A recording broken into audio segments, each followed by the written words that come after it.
से घर लेकर आए हैं, वही अगर घर में खुशियां लाने के बजाय घर के कीमती सामान लूट कर ले जाए तो आप पर क्या बीतेगी। ऐसा कुछ आपके साथ न हो, इसके लिए जरूरी है कि आप इन मामलों में हमेशा सतर्क रहें। यूपी के गोंडा में इस 27 दिसंबर को एक अजब चोरी का मामला सामने आया। यहाँ एक नवविवाहिता अपने ससुराल वालों को नशीला पदार्थ खिलाकर घर में रखे नकदी और कीमती जेवर लेकर फरार हो गई। जब ससुराल वालों को होश आया तो उनके पैरों तले जमीन खिसक गई। उन्होंने फौरन पुलिस में इसकी शिकायत दर्ज कराई। बाद में पुलिस ने आरोपी नवविवाहिता को अपनी गिरफ्त में ले लिया। उसके साथ 4 अन्य लोगों को भी गिरफ्तार कर लिया गया। मामला कुछ ऐसा हुआ कि खरगुपुर थाना क्षेत्र के निवासी बृजभूषण पांडे की शादी नहीं हो रही थी। तब जोखू नाम के एक बिचौलिए ने लखीमपुर खीरी की शिवानी उर्फ गोमती देवी नाम की युवती से बीते 17 दिसंबर को धूमधाम से उसकी शादी करा दी। 21 दिसंबर को शादी वाले घर पर कुछ रीति रिवाजों से जुड़े कार्यक्रमों का आयोजन किया गया था। इस कार्यक्रम में नवविवाहिता शिवानी का तथाकथित भाई और दूसरे साथी भी शामिल हुए। अगली रात शिवानी ने अपने पति और उसके परिजनों को खाने में नशीला पदार्थ खिलाकर बेहोश कर दिया। फिर अपने साथियों के साथ मिलकर शादी का सामान और लाखों रुपए के जेवर लेकर फरार हो गई। बाद में पुलिस ने लुटेरी दुल्हन समेत उसके साथियों को गिरफ्तार कर लिया। आरोपियों के पास लूटे गए लाखों रुपए के जेवरात, घर के सामान और 350 टेबलेट नशीली गोलियां व एक मोबाइल फोन बरामद हुआ। इन ठगों ने पूछताछ में स्वीकार किया कि उनका एक संगठित गिरोह है जो रुपयों के लिए तरह-तरह के तरीके अपनाकर ऐसी घटनाओं को अंजाम दिया करते हैं। नवंबर 2023 में भी कानपुर पुलिस ने ऐसी ही एक लुटेरी दुल्हन को गिरफ्तार किया था। उसने पहले पति को तलाक दिए बिना 2 युवकों से शादी की और उन्हें लाखों की चपत लगा दी थी।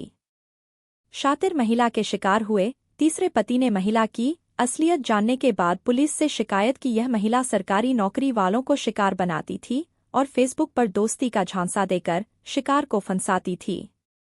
वह सरकारी नौकरी वाले युवकों को प्रेमजाल में फंसाने के बाद उनसे शादी करती थी और शादी के बाद लूट का खेल शुरू होता था। शादी के कुछ समय बाद वह अपने पति से पहले लाखों रुपयों की डिमांड करती थी। ऐसा ही उसने तीसरे पति शिवम के साथ किया, मगर शिवम ने आर्थिक स्थिति का हवाला देकर उसकी मांग पूरी करने से इनकार दिया। तब उस महिला, जिसका नाम संगीता था, ने स्पाई कैमरे से शिवम के अश्लील वीडियो बनाए और रेप में फंसाने की धमकी देने लगी। इससे शिवम डर गया। शिवम को पता चला कि संगीता पहले भी कुछ लोगों को शिकार बना चुकी है। उसने मामले की शिकायत पुलिस से की। जांच में सामने आया कि संगीता की पहली शादी 2017 में आनंद बाबू नामक शख्स से हुई थी। संगीता ने नपुंसक बताकर बिना तलाक के पति को छोड़ दिया था। उसके बाद से पैसों के लालच में वह सरकारी नौकरी पेशा लोगों को शिकार बनाने लगी। फरवरी 2023 में अजमेर के रहने वाले अंकित की शादी गोरखपुर की रहने वाली गुड़िया से हुई थी। शादी से पहले दुल्हन के कथित परिवार वालों ने 80,000 रुपये नकद और कुछ पैसे ऑनलाइन ट्रांसफर कराए थे। इस शादी के बाद दोनों परिवारों के लोग बनारस से सटे चंदौली जिले के एक गेस्ट हाउस में रुके। शादी की सारी रस्में पूरी हो गईं। विदाई का वक्त हुआ। अंकित ने विदाई कराई। उसे दुल्हन को लेकर अजमेर जाना था। सब ट्रेन में सवार हुए। ट्रेन में दुल्हन का एक परिचित भी बैठ गया। बनारस से कानपुर तक का सफर सही रहा। ट्रेन कानपुर पहुंची तो दुल्हन के इस परिचित छोटू ने अपनी पोटली खोली। छोटू की पोटली में नशा था।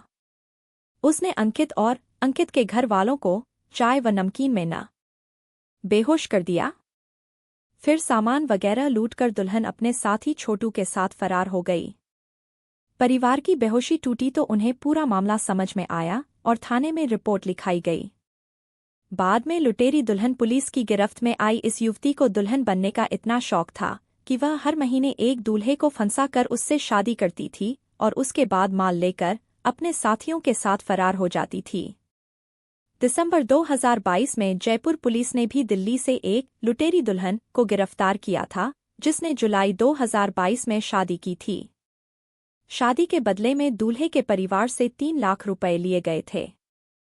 शादी के एक हफ्ते बाद ही दुल्हन घर से गहने और 2 लाख रुपए लेकर फरार हो गई थी।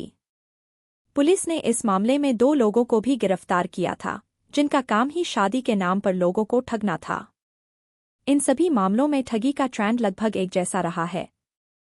ठगों की पूरा गैंग होता है। इनमें पुरुष सदस्य बिचौलिए का काम करते हैं। वे ऐसे लड़कों का पता लगाते हैं जो शादी के लिए लड़की की तलाश कर रहे हैं। फिर गैंग के ही लोग परिवार के सदस्य बन दूल्हे के परिवार वालों से मिलते हैं। शादी से कुछ दिनों बाद खर्च के नाम पर दूल्हे के परिवार से पैसों की मांग की जाती है। कुछ दिनों बाद ही दुल्हन नकदी और जेवर अपने साथ लेकर फरार हो जाती है। कुछ मामलों में तो एक ही लड़की ने कई बार लुटेरी दुल्हन बन वारदात को अंजाम दिया है। कई बार शादी वाले दिन ही जेवर लेकर दुल्हन भाग जाती है। ऐसी ही कहानी एक्ट्रेस सोनम कपूर अभिनीत फिल्म डोली की डोली की थी, जो 23 जनवरी 2015 को रिलीज हुई थी। इस फिल्म में सोनम लुटेरी दुल्हन बनी थी। फिल्म में सोनम एक ऐसी लुटेरी दुल्हन के किरदार में नजर आई जो पैसों के लिए शादी करती है और फिर लड़के को धोखा दे देती है। सोनम ने फिल्म में एक छोटे शहर की लड़की का किरदार निभाया था, जिसके सपने बड़े थे। कुछ समय बाद वह दिल्ली आ जाती है और यहीं से पैसों के लिए लड़कों को ठगते हुए लुटेरी दुल्हन बन जाती है। सतर्कता है जरूरी। शादी ब्याह ऐसा मामला है जिसमें 2 परिवार मिलते हैं। उनके बीच हमेशा के लिए एक रिश्ता बन जाता है।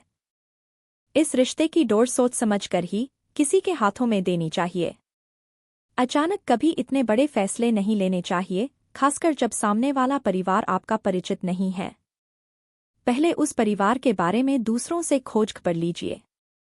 उस परिवार और लड़की को भली भांति समझिए।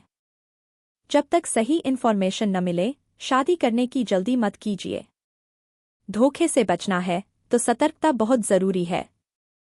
कोशिश तो यह करनी चाहिए कि किसी परिचित घर से ही रिश्ता जोड़ें या ऐसे परिवार से जिसे आपका कोई जानने वाला पहले से जानता हो व्यक्ति को परखिए।